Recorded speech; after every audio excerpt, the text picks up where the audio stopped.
ពីពាន់25លោកចាប្រវៃកន្លប់ចាក់អស់ហើយបងប្អូនចាពីមុនធ្វើវីដេអូនិយាយថា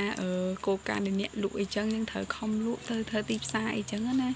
ចានឹងសម្រាប់លក់អនឡាញអីចឹងឥឡូវលក់ចាប់ពួយក៏ត្រូវអញ្ចឹងដែរបងប្អូនហើយចា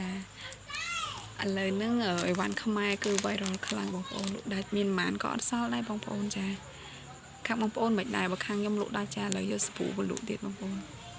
មានសាប៊ូមានមីចាមីជាតិនេះ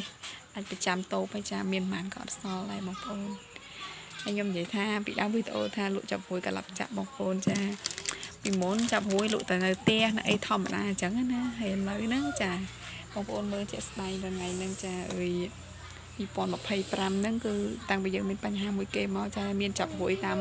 គេថាចាប់ពួយតាមអនឡាញផងឥឡូវផ្ញើតាមខេត្តតាមអីបងគាត់នៅទីពោធំនៅភ្នំពេញគឺគាត់លក់ចាប់ពួយតាមអនឡាញចា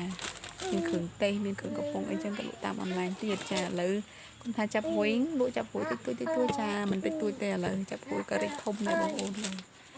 ហើយសម្រាប់អ្នកចង់រស់ស៊ីចាមិនចាំបាច់គ្រប់ទេបងប្អូនដើមតិចតួចអាចរកបានខ្ញុំនេះខ្ញុំនិយាយជាក់ដែរដើមខ្ញុំដំងទៅ60,000ទេឥឡូវវ៉ាន់ពេញផ្ទះហើយបងប្អូន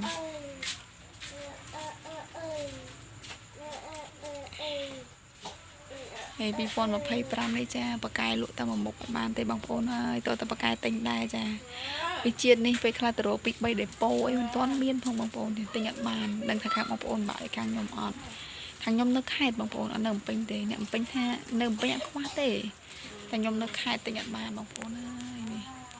នេះជាតិយើងចាលក់ដាច់ឆ្ងាញ់តែទោះតែយើងទិញអត់បានបងប្អូនអញ្ចឹងសម័យ2025នេះរស់ស៊ីតតបកែទិញដែរបងប្អូនចាយើងតាក់តង sale អី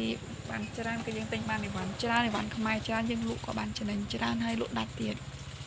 អត់សល់ទេអីវ៉ាន់ខ្មែរមើលថតក្នុងវីដេអូអីវ៉ាន់ខ្មែរយើងស្អាតទៅបងប្អូនចាលក់ដាច់ចា